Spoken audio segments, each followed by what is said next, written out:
Good morning, boys and girls. It's Miss Striplin here, and I'm here to go over today's story with you. I'm going to read it with you. So go ahead and go get your folk tale for the day. For today, it's called The Red and Yellow Coat. If you will go get that out of your packet, it's behind week 6 of your work. So get that handy.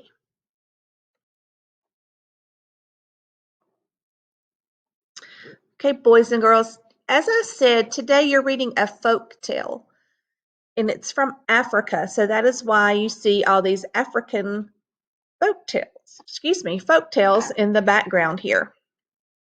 A folk tale is a story that has been passed down by word of mouth over and over and over, and then until somebody writes it down.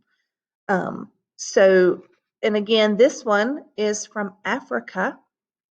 And as I read this story today, I'm going to go over some of the vocabulary with you, and we will talk about that vocabulary and some of the other terms that they use or words that they use in the story. So again, this is The Red and Yellow Coat. It's a folk tale from Africa. There are 3 main characters in the story. They are Nabai, Tim, and Tricky Guy. Tricky Guy is also a character, and that is his name. Okay, so let's start reading. I would like for you to follow along and track, and I will stop and go over some of the vocabulary with you. Once there were 2 boys who were great friends.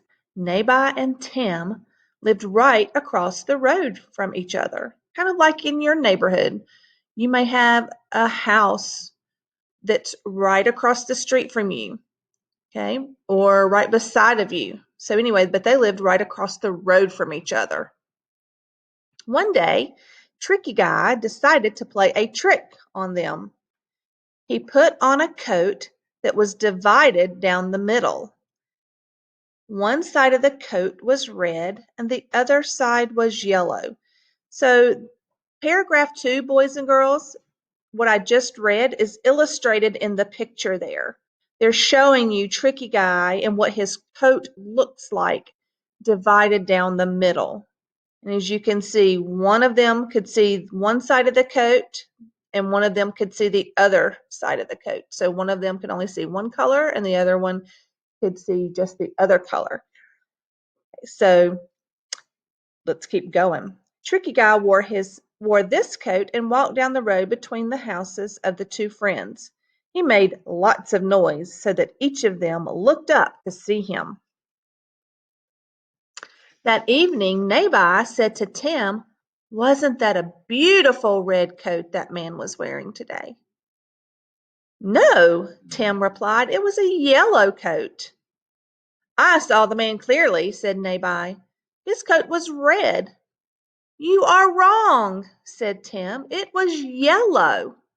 They kept arguing about this over and over. Tricky Guy returned, laughing at the boys. He stood facing them and showed them his coat.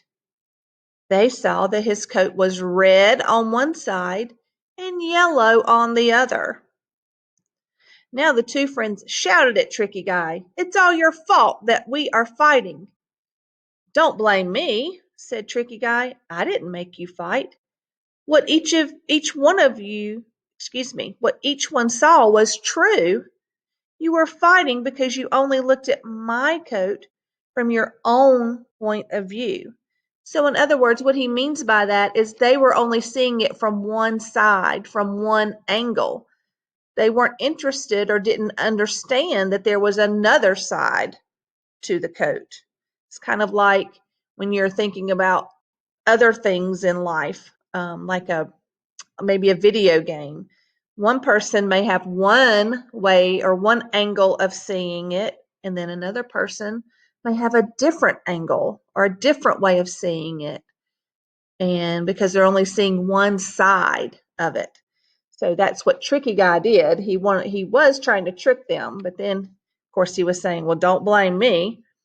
So what he was trying to get across was maybe you need to take in account the whole picture, the whole thing before you decide about something. Okay? So tomorrow we will come back and we will answer some questions about our story. Have a great day.